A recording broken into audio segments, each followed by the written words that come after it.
What's good? What's good? I am back. Yours truly, one and only Paul Masson, live from Fayettenam Friday, as usual, 7 p.m. Eastern Standard Time, live on YouTube, Facebook, Instagram, and the audio version will go to Spotify, Apple, Amazon, Deezer, TuneIn, Stitcher, Slacker, iHeartRadio, Player FM, and much, much more. Hope everybody's doing good. Weather's a little hot. Supposed to be last week of summer, but that don't mean nothing for North Carolina. That don't mean that we're not still gonna get hot weather. So, um, we got a guest coming on in a few. We're gonna give him a little bit of time to come on. Told him we be live at 7, and we actually interviewed a group member of his recently, DJ Tuff. Definitely go check out that interview. Also, go check out the interview. Who did I interview last week? I want to say it was Culture Freedom.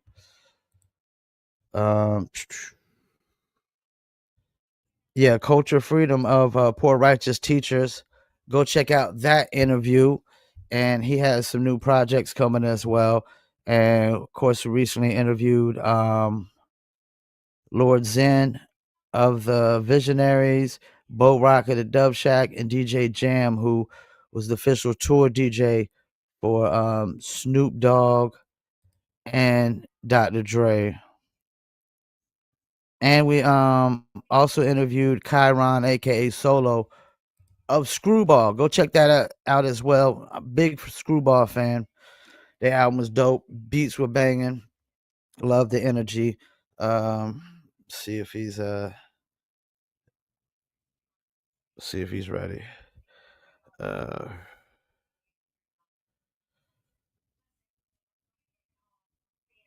Give me 1 second. I do plan on doing music reviews tomorrow. I don't know what time yet. Also, I got an interview Monday with James Get Down Brown, bare knuckle fighter at the BKFC. That'll be on the Paul Picker podcast. Go follow me on there as well.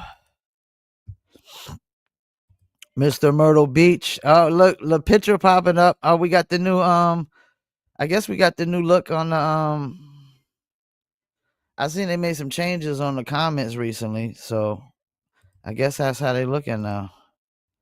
I don't know if I can change them. There's a some kind of settings that I can go in and change the way the comments are. Give my guest a few more minutes. I don't got much to really talk about. It ain't too much hip hop news. I'm just really ready for the Mobb Deep album. I heard a song.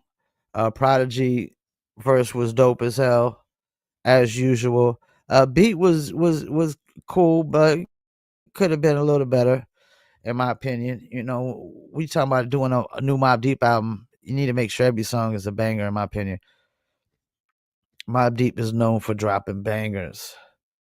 Okay, come on. What was that? They was cool. Who's they? They was cool. This guy. How'd you get your diploma, man? THAY was cool. Look at that. They was cool. Mr. Myrtle Beach. All right. So our guest just popped in, and we about to introduce him. Straight from the mean streets of Philly. One of the first hip hop groups to come out of Philly. Back in, I want to say 89. I could be wrong. I think they formed around 85. And I could be wrong. Don't quote me on that. But we're gonna bring on the one and only Tone Love of the Tuff Crew. Everything's on. Yo. How you doing, man? I'm good, brother. Can you hear me? Yeah, I can hear you. All right. Appreciate you. Paul Masson. Yeah, everybody know about that Paul Masson. Yeah. Old heads anyway. Yeah. So you still in Philly? You still stay in Philly? I do. Okay. I do. Yeah. I know a lot of cats be moving from up north down south nowadays. That's why I be asking. Like Yeah, everybody actually, moving to I got a little Georgia and stuff. I got a little spot a little bit down south. Yeah. It's kind of like up north down south, but yeah, I got another little spot too. But you know, I'm still in the air in the danger zone. What's happening with you? I can't complain, man. Weather keeps flip flopping, but that's North Carolina for you. Word. So I want to start here. So Tuff Crew forms and says 1985. I was literally 6 years old. How old were you guys then? Wow. Well, actually, yeah, we formed about I would say 86. Um, I 86. was Okay.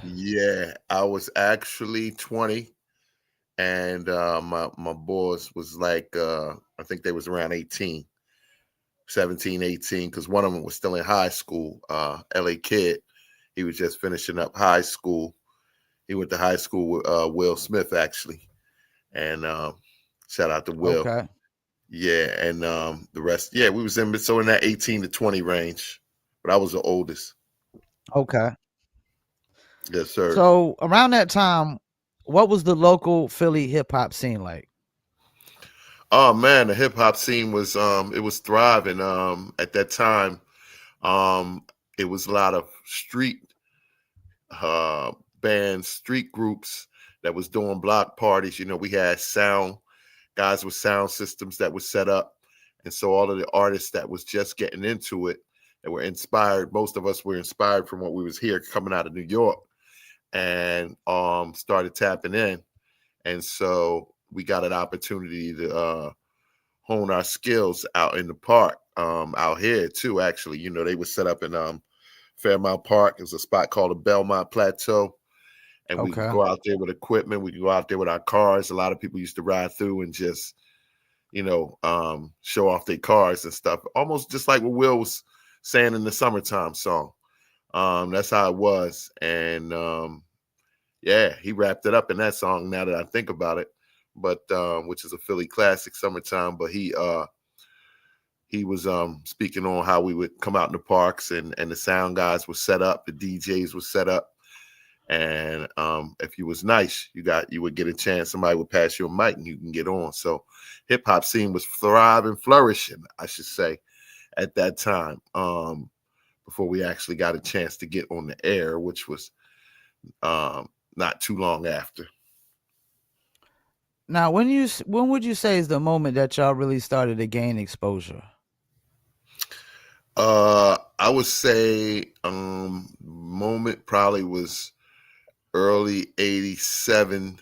We Okay. had completed our first album, which was called Philly Fan Jam. It stood for Philadelphia and New Jersey All-Star MCs. And we had got our songs listened to by, at that time, Lady B was on the radio. She was on an AM station, I believe, when she first started, WHAT, and she played our songs. She gave us some help. Shout out to Lady B, the queen of hip hop out here. She put us on with our first single, which I believe was called Philly Style. Okay. And that was our first exposure from there. She really, between her and another lady, Mimi Brown, which had a rap show on another station out here called WDAS. Both of them are iconic stations. It was Power, went from HAT to Power 99 and DAS. But the local DJs played our music, and it immediately caught on. Now that first album, is that the album where they were talking about it says the known rulers or something like that? The Crown Rulers. Yeah, the Oh, the Crown Crown Rulers was, Rulers. that was the first album, the Fan Jam album. So they was from New Jersey. So that's why we called Okay. them Philly and New Jersey All-Star MCs. It was like a collab, but it was really our album, and we was bringing them out. So we put them on the same record to introduce them. And how'd y'all link up with them, being y'all was in Philly and they were Jersey? Well, Philly and New Jersey is just across like a little little area of water actually. You could hit you hit New Jersey, you drive over the bridge 5 minutes, 10 minutes. Yeah, 5 minutes, you were in New Jersey. So they were from East Camden, which is literally right across the water. Okay. And we used to Okay. go over there a lot. We did a shows over there a lot. In Camden, when we were getting known in Philly, we were also getting known in New Jersey. Like I said, it's pretty close, and they lived around there. So people was coming to us like trying to get on, and my manager was looking for other artists as well. My manager at the time. When I interviewed Too Tough, I want to say that he said something about y'all did a show when y'all first met Ultramagnetic or something like that. Yeah. Yep. Yeah. And shout out to DJ Too Tough, my DJ. You know what I'm saying? Yeah, we was going up New York just to get a little feel for it as we was working on our music and get a little Uh feel for huh. what was the culture was like coming out of NY. And we went up there and we locked in with a couple of up and coming artists at the time, Ultramagnetic, I think Chris KRS-One. They was all from the Boogie Down Bronx, South Bronx. And we went up there and we was really looking for some production and some influence on the production because we had just started.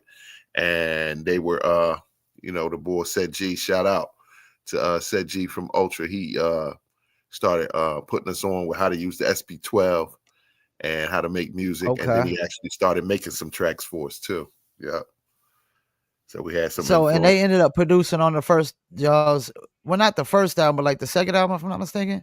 No, actually, the first album, Oh, the that first album that album. you were Okay. talking about, yeah, they produced um a little bit on the second one too. But I believe, yeah, they actually did something for the Crown Rulers on the first album. That's what happened. And then by our second album, they was we was friends with them and definitely being helped and influenced by Ultramag. They used to come out to Philly, we'd show them around, we'd come to New York and do shows with them. So that's how it all started with our contact with Ultramagnetic MCs. So y'all had the record, "My Part of Town." Was it? Would you say that was y'all's biggest single? Yeah, for the record, I say at this point that's the one that we blew up. My Part of Town was a local hit. We was promoting Philly, and what our vibe was, and it just took off from there. A lot of our fans that left the city, maybe some of them were going to college, some of them were going to into the service, and they like just took our music with them. So we got a lot of promotional help from our fans by them just rocking out with us other places that they went. Because at the time we didn't have like a major situation or nothing, so we really got a lot of support from the fans as they went abroad to let other cities and towns know about us. So y'all didn't have no major label deal when that song hit Billboard. Nah, And what was nope. the feeling like then when y'all? I mean, because y'all had a top 25 hip hop record on Billboard. Yeah, it was a good feeling, man. It was a really good Yeah. feeling. We were realizing, like I said, that our music was getting around locally. We know we had a strong buzz. They had a thing at that time called the Power 99. It was the top 9 or the top 10 at 9, and we was winding up on the top 2 or number 1 or number 2 that whole time that was running for a long time. So I realized, locally we was catching fire, and then from seeing our our name in the Billboard list, that was really the confirmation that we was people was tapping in with us.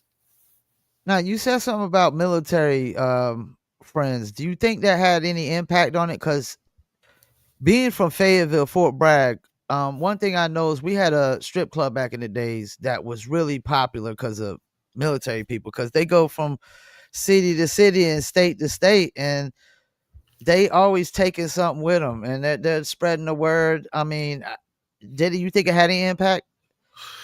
Oh, for sure. Like I said, Okay. I literally as we went around different places, we was hearing our music, particularly in Florida. It's really, really, really caught on in Miami. And Two Live Crew, shout out to Luke and Two Live Crew from back in the day. They showed us a lot of love by bringing us down there because I guess Yeah. they was hearing our music and it was playing in the club, so they was reaching out to us to come do shows with them. So that's really got us around in the South, all from our buzz in Florida. I mean, I guess they heard in Georgia and the Carolinas, and like I said, it was a lot of different army stations. Yeah. Fort this, Fort that, Fort Bragg, Yeah. and if people was going in, they was turning people on like, "Yo, you ain't never heard Tuff Crew from Philly?" At the time, it was on cassettes, our music, so they would actually be like, "Yo, you gotta check this cassette out." And that's why to this day I love my fans. We always did the music for them, and they always showed us the love by turning people on, because we really didn't have a lot of videos or big major label promotion and nothing like that. Our fans was the biggest promo, and the DJs in colleges, which we always also reached out to. And you weren't like y'all's music. Would you say it was anywhere close to Two Live Crew? Not really. Not We had our really, but own. that's still No, good though. That's still good because that they could tap into your fans, you could tap into their fans, and things of that yeah. nature. We really didn't make the type. I wouldn't say the type of songs that Yeah. Two Live Crew was making, but I think the common ground was that we had heavy bass influence in our Okay. music, and so they probably was vibing with us off of how that 808 was dropping. In Yeah. our music, we had a lot of 808 influence behind it. That was just part of our sound, and that was heavy influence in the music um, down in Florida, bass music. Yeah. So that's what we had in common. Excuse me for 1 second, bro. You good?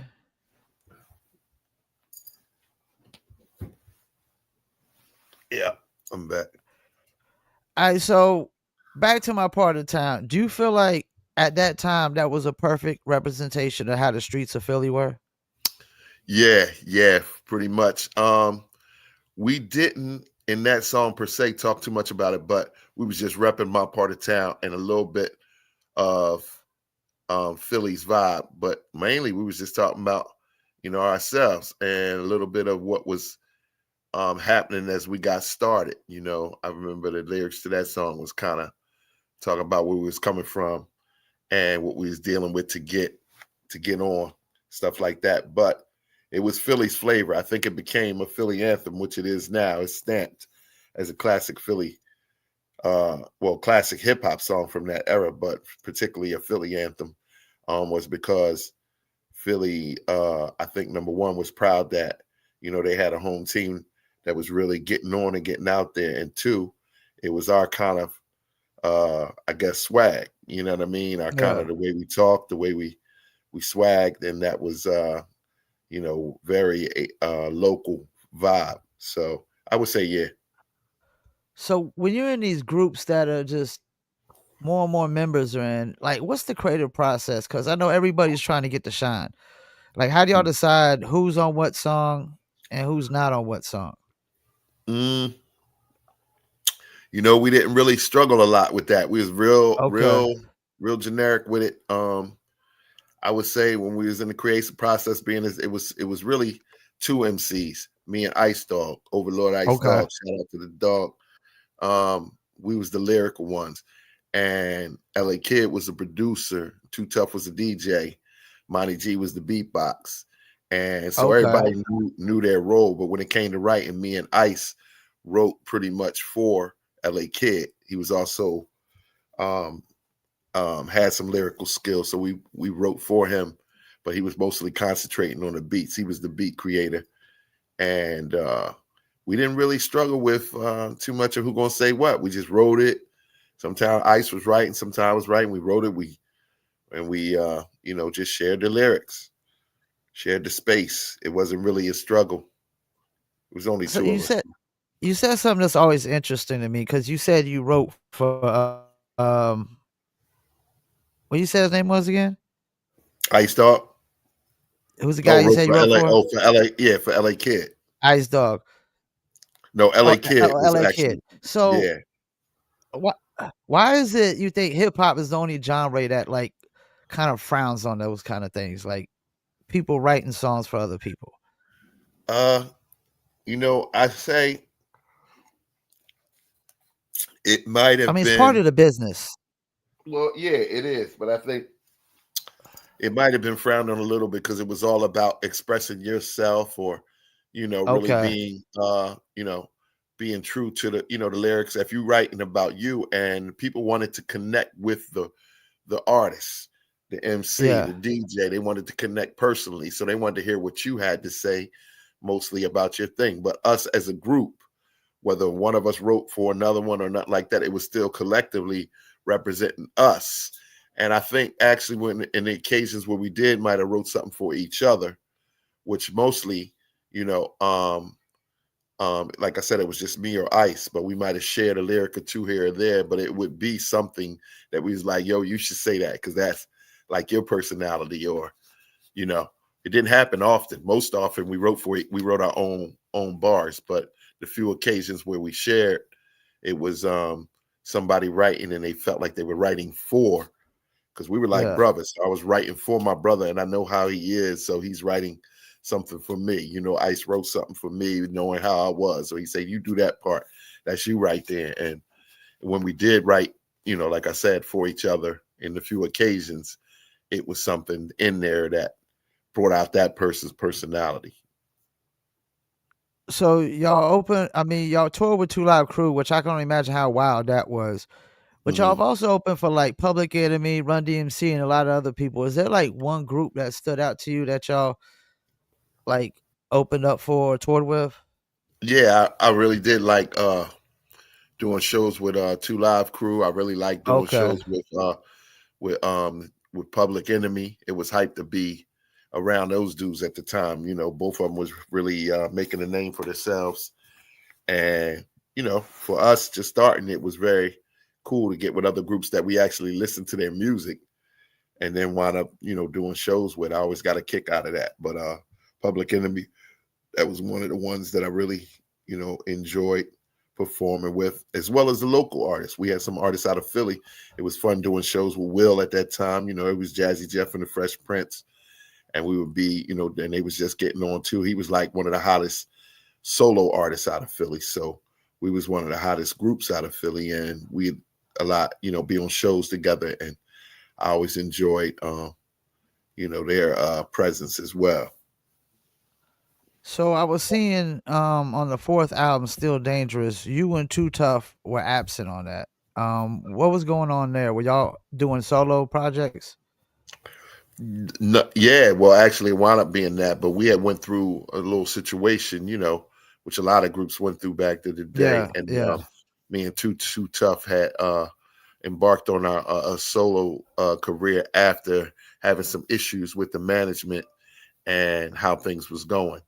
And honestly, we felt like um, we was being taken advantage of, and knowing where our music was taking off, we wasn't going to stay in that position. So we had an actual deal set up with Capitol Records. A lot of people don't know, Okay. but the deal that MC Hammer got was actually offered to us first before he came Oh out by shit. Capitol Records. Yeah, so that would have been us being known and promoted and pushed by Capitol Records the way that Hammer was. Who But did a good job with Hammer, I can tell you you that know, much. yeah, and shout out to Hammer too. He did his thing. One of the greatest Yeah.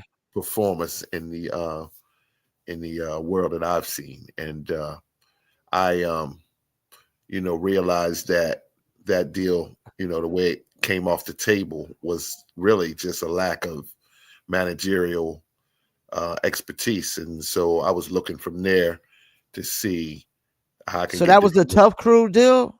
Yeah, originally the Tough Crew Okay. deal. Yep. Oh, damn. Yeah, we was the first group that they wanted to sign before Hammer got on. He was the next act that they looked at. Maybe we'd have been on the label together, but I know we was offered a deal Yeah. right before he came out on Capitol, and so they also had signed Schoolie D for a minute too. So Okay. he had a deal situation, but we just looking for different leadership management at that time. Me and Too Tough, the rest of the group elected to stay there, and so we rolled, and that's when you saw us break off.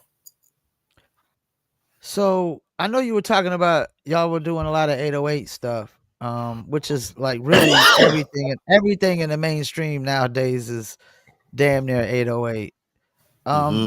But do y'all see any of your influence in today's Philly hip hop artists?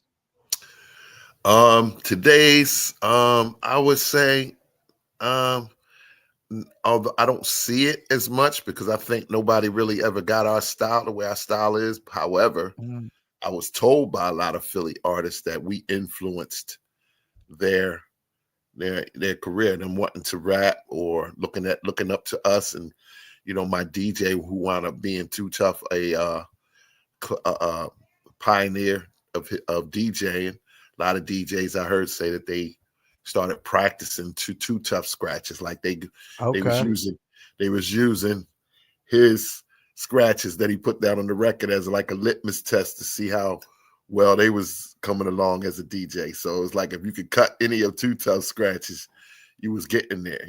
And for us, a lot of them have told me that we really was the artist that they were looking up to and listening to at the time when they embarked on becoming MCs or rappers. So shout out to all the up and coming artists out of Philly that made a name for themselves. Now I know they know about us. We still get mad love here and respect as pioneers.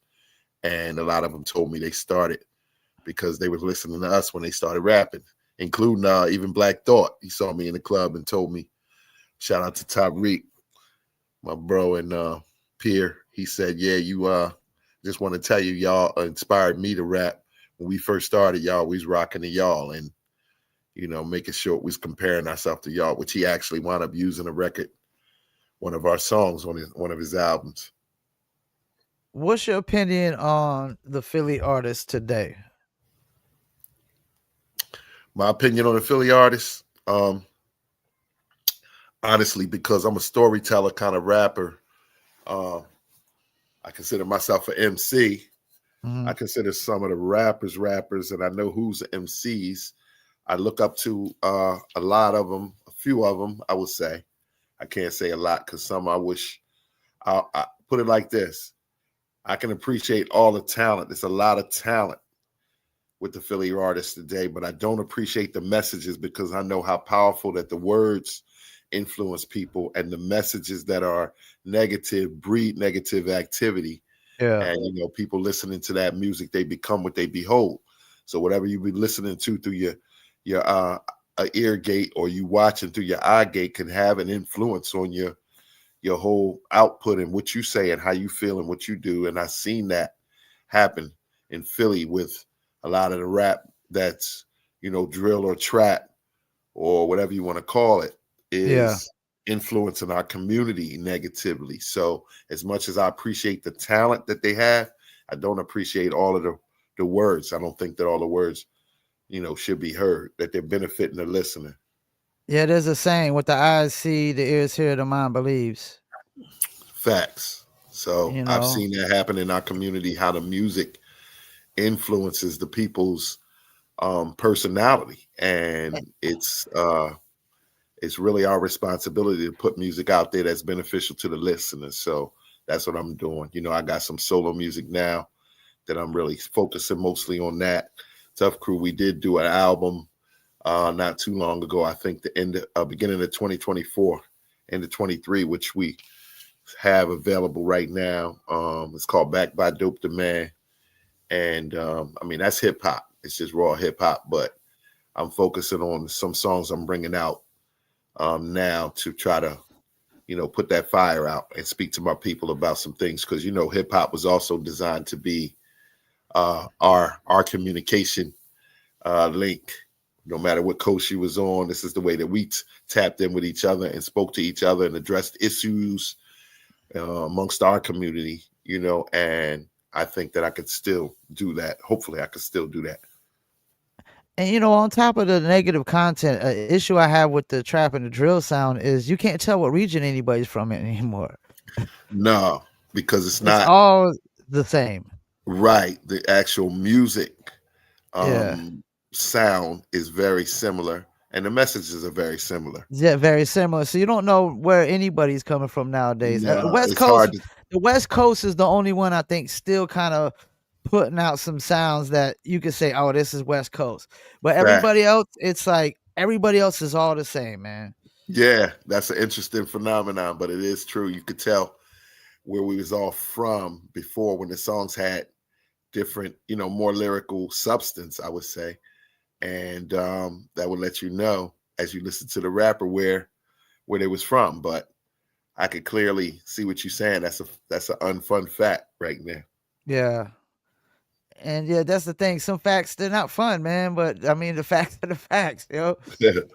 Unfun facts, bro. I wish it Yeah, was, I'm a lyricist, so I really appreciated the songs that was saying something to me. Whatever it was mostly communication, but it wasn't very harmful. Now you had groups out there who was promoting that, your NWAs, Mob Deeps, and I I liked them, love you know Mob what I Deep. mean? To be honest, you know what I mean? I did like them, respect them and stuff, but I was always hoping and conscious of the fact that we needed to keep our lyrics either feel good or informational, educational, or just good old feel good hip hop with it. A subject that could be funny or whatever, like the Biz Markie type songs. Or I Yeah. just enjoy. I'm looking at the front door. I just like songs that was like that. What PE was standing Well, for. You know. or like my last week's guest, Culture Freedom, Poor Righteous Teachers. You know. Mm-hmm. Mm-hmm. Yeah. So PRT. Shout out to Poor Righteous. Yeah. another unfun fact is there's not a lot of groups in hip hop no more. What do you think that's about? Everybody's just selfish, solo. Yeah. Yeah. Pretty much. You had songs, May God Bless the Dead, that Biggie had, Ready to Die. You had songs like Pac had, God Bless the Dead, Me Against the World. But those Yeah, themes, what do those themes represent? Yo, be ready to die, only live for today. That's yeah. what I got from Ready to Die, only live for today. Me Against the World was like, yo, you can't, look out for nobody Man, else's you ain't cool situation. with nobody. You ain't cool with nobody against the whole world. That's what I was saying. Like, yo, I think that was strategically came about with the powers that be that was behind Big and Pac to promote those type of Yeah, themes so that we would not be, hip hop showed solidarity, you know, yeah, we was a collective group, a whole collective culture. It wasn't just about the individual song. Hip hop was a culture of individuals that we pretty much could say we was together. No matter where we was from, we was together. And that was the common denominator, our culture. And I think it was people that had a design on what we was doing to divide and conquer. So they promoted artists and pushed them with the A&R to say to push those type of themes. And they would pick our heroes and say, but talk about this and talk about how it's you against, and it was hurtful. You can see now how it was well, hurtful to the hip hop community. It was very, very divisional. well. Think about Biggie. Like Ready to Die. Biggie was young. You had a whole life ahead of you. You're ready to die, dude. I got hit by a car, man. I'm not ready to die, yo. I wasn't ready. I I wasn't don't ready never to want to die die. either. I wasn't ready to die either. But that's what I Yeah, mean. Our people embraced that, and then everybody didn't realize that it yeah, was giving them a whole different paradigm, whole different mindset. And yeah. all of a sudden, we slowly left from us to me. And that's how the people who was putting up the bag designed it to be. They wanted it to be me, me, me, me, me, and we would just all become crabs in a barrel instead of us as a hip hop culture community. And you just start seeing less and less collabs from that, and that kind of energy being put out there is divisive. It's still And divisive. the last group in hip hop that was really big just pretty much got killed off when Takeoff died. The Migos. Yeah. Once he died, I was instantly like, damn, man, they're done, man. Because I thought he was the best, anyways, even though he wasn't considered the more household name, like Quavo and Takeoff. But I thought Offset, my bad, Offset. Yeah, But yeah, yeah, I thought Takeoff was like the best. I literally thought he was the best. And when he go, I was like, they'll never be the same, man. yeah. Well, that was I think, between me and you, kind of plotted out planned out too. I've heard rumors about that. Yeah, that added a little more to the division, man. Like I said, every time it was somebody trying to be, a collective, it was something sitting there to divide that, so that every could be one man standing. You know how powerful we would be as far as a voice, as far as an influence, without the outer external influence of people who weren't even hip hop and their influence on hip hop to take us out of the hip hop culture and bring us into the rap game culture, which was all about murder and Yeah, mayhem yeah, and pretty much prostitution and division, and just it brought our whole self-esteem down. You stop hearing songs like self uh, um, self-destruction, which was trying to nip it in the bud early. That's what that song was done for, because we were seeing that trend go towards negativity, but it didn't start like that. It was all feel good. Everybody came out in the party. You rapped, or you listened to the rappers, you listened to the DJs, you rock with the sound dudes, and you got home safe. Even if it was a rumble, you got to leave home and live another day. But promoting all this negativity and killing in the music, drill, kill, trap, all of those things was just divisive measures to divide and conquer hip hop. And it actually literally worked. yeah. Because I think even today, like I guess you could say everybody from the '90s era is pretty much considered underground nowadays, right? Yeah. But you Mm-hmm. even see in the underground where there was some divisiveness, like when the whole Puerto Rican and hip hop thing. I think that was very divisive. Like I think Mm-hmm. a lot of people, a lot of Puerto Ricans got offended, and Yeah. I mean, and sometimes I interview bare knuckle fighters, and Mm-hmm. last guy I interviewed, was saying, sometimes people need to just breathe Yeah. before they do things sometimes, and Mm-hmm. just think about it, because like bare knuckle fighters, they're always getting tested out, and people try to test them out in the public. So he's like, Mm-hmm. yo, I breathe, man, because if I don't, man, like I could end up, you know knocking this dude out, and then I'm going to jail, you know what I'm saying, because he tried Oh yeah. to test me and stuff like that. But I don't know, I think like even with like the Jay-Z, and they said recent, what was old boy said, Black Thought is a trillion times better than Jay-Z. Mm-hmm. I would, okay, so underground cats would say that, hip hop purists would say that, but the Mm-hmm. masses would never say that. The masses would never say that. And I mean, the fact that that's even made to be relevant is divisive, because to me, Yeah, yeah, yeah, both of their contributions is respectable. Both of their yeah. contributions to the music that we do is respectable. Granted, I didn't give like that first earlier comment I made about what was being said. I don't think that Jay-Z always said what should be said, but I know I that his agree. contribution was very influential, and to some degree, some people valuable. So nothing has to be compared to them, other than all I could say is the common denominator. There was two very influential, talented MCs that brought their style of music to hip hop and actually, touch the people. And to say who's better and better, again, that causes the kind of divisiveness that we don't need between Just like the within. LeBron and the Jordan shit.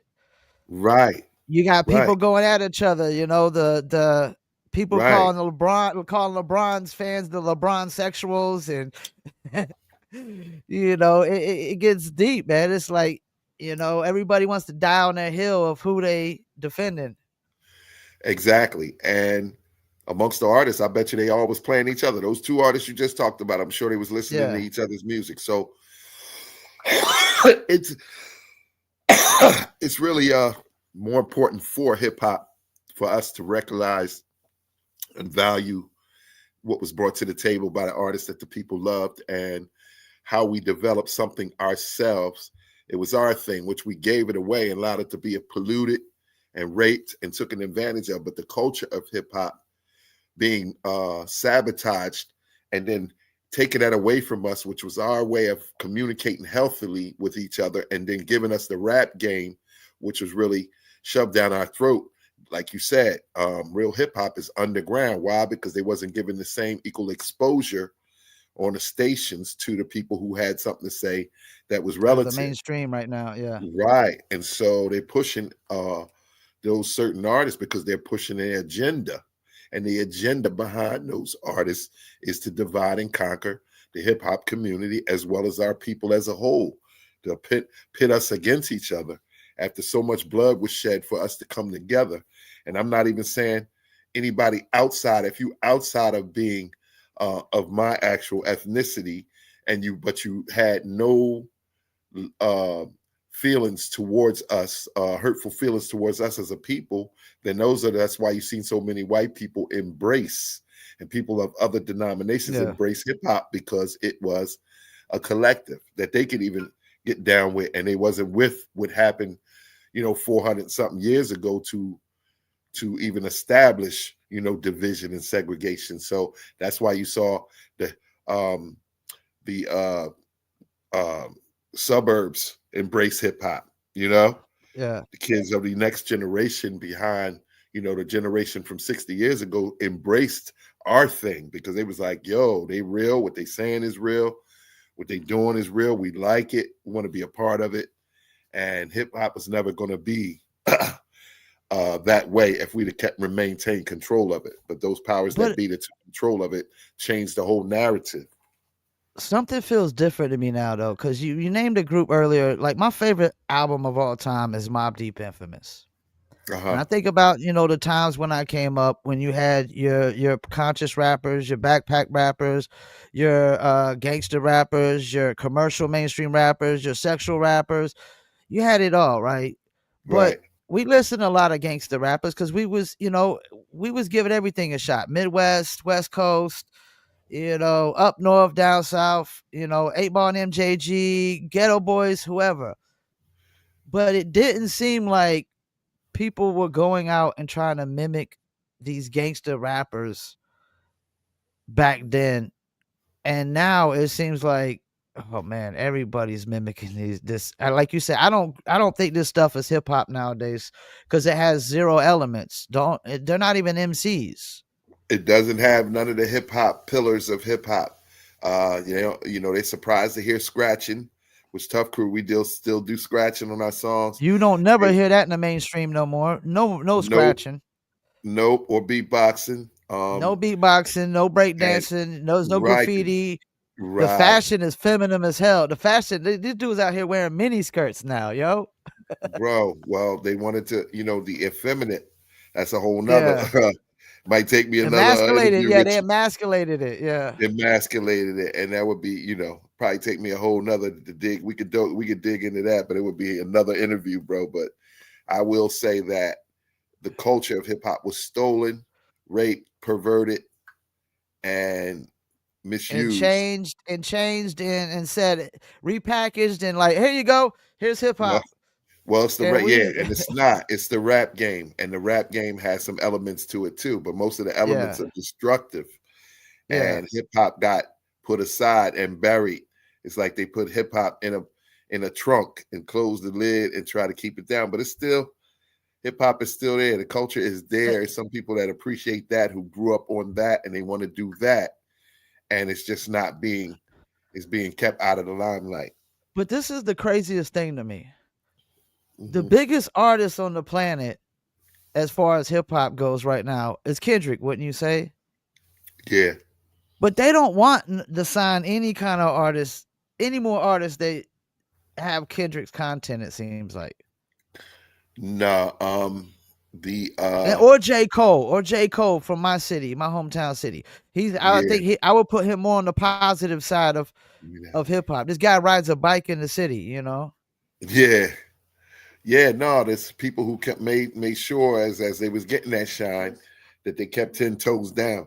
And I Yeah. appreciate those artists in particular that you just mentioned. They focused on keeping 10 toes down and not letting the powers that be pollute their authenticity. And so they happened to get pushed through because they was the people's champs.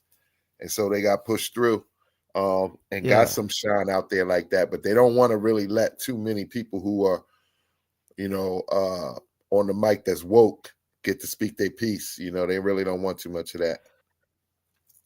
All right, so we about to be hitting this hour mark soon. Tell us about some of these new projects you got, and I know you do. It says you do community outreach too.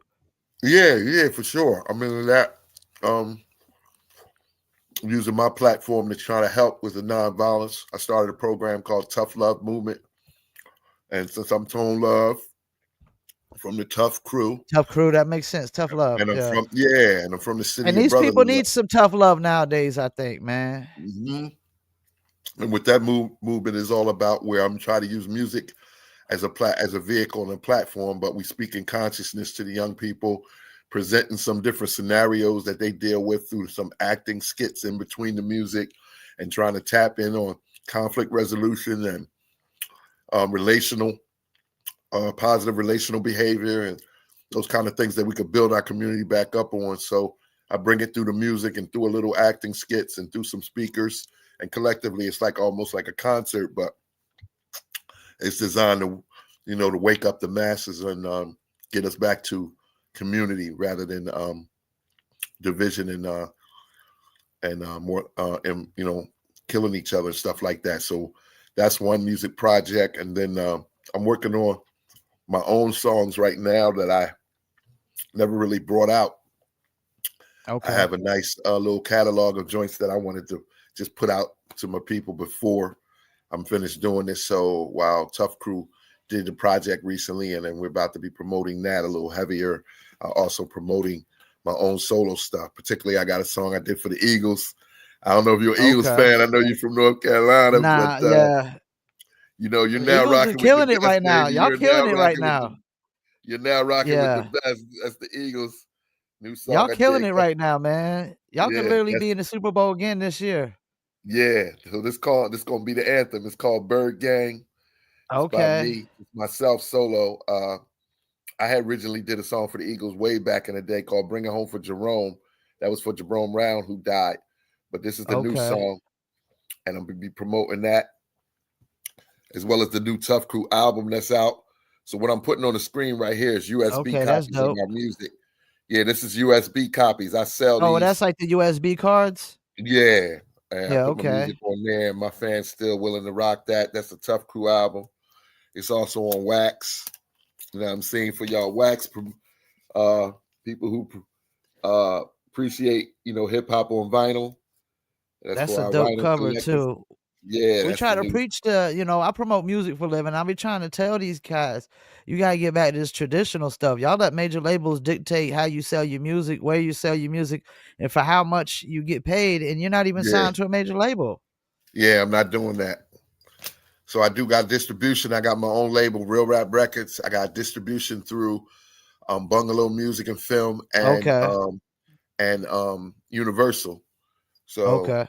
I got a little back in to distribute the music I'm bringing out, but I got creative control to do what I want to do. I also do gospel rap. I rap for the Okay. Lord. I'm a follower of Jesus Christ. And so I do what I call gift rap.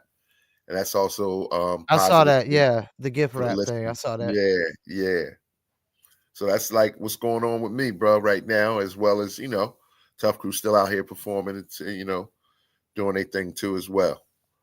But Where y'all usually get y'all shows at It nowadays? depends. A lot of them always locally, but then Okay.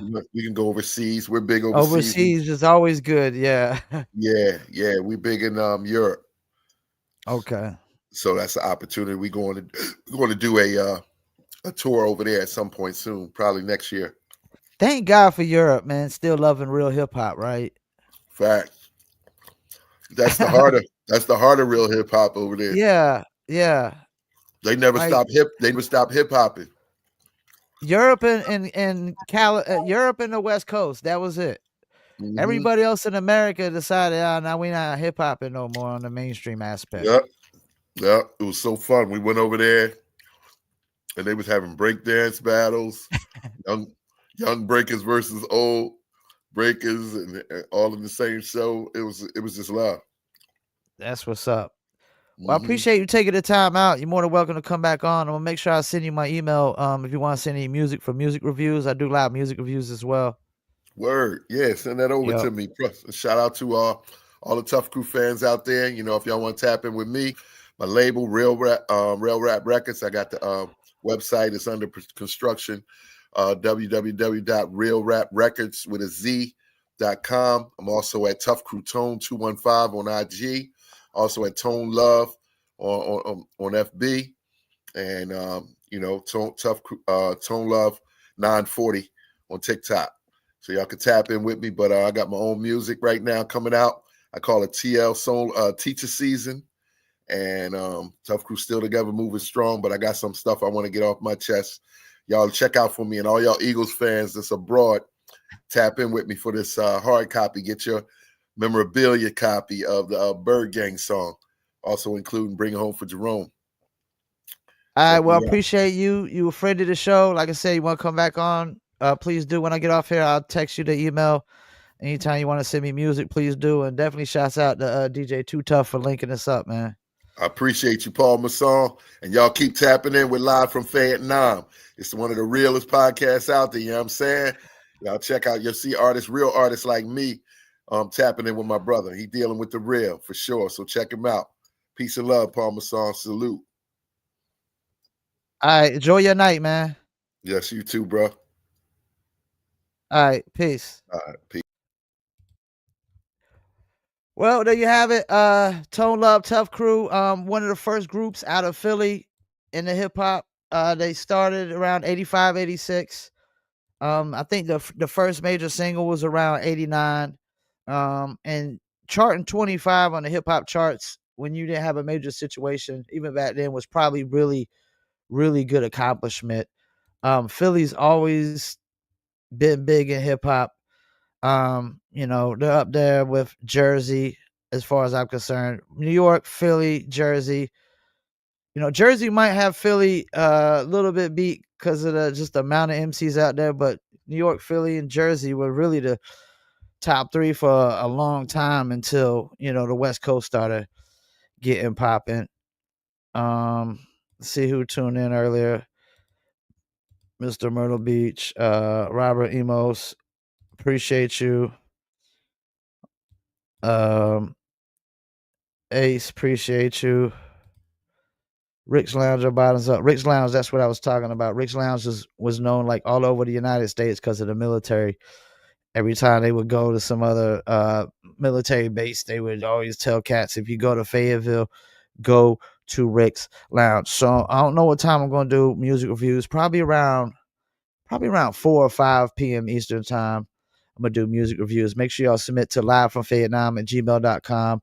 Shouts out to my man DJ Too Tough for basically setting up the interview. And we're going to have Too Tough back on here soon as well. Shouts out to Tone Love for taking his time out and telling some of the Tuff Crew story, And that's the thing, like, every group member has their own perspective and own view of what was going on with the situations and stuff like that, But also tomorrow I'm gonna talk about why radio is still better than streaming, how radio pays out more than streaming, and how you can actually break a song on radio, but you're not really breaking it through streaming, not without social media, that's for sure. We're about to wrap it up, man. Appreciate everybody tuning in. We go live on Facebook, YouTube, Instagram. Audio version will go to Spotify, Apple, Amazon, Deezer, TuneIn, Stitcher, Slacker, iHeartRadio, Player FM, and much, much more. We're about to hit you with that outro. Peace, and I'm out.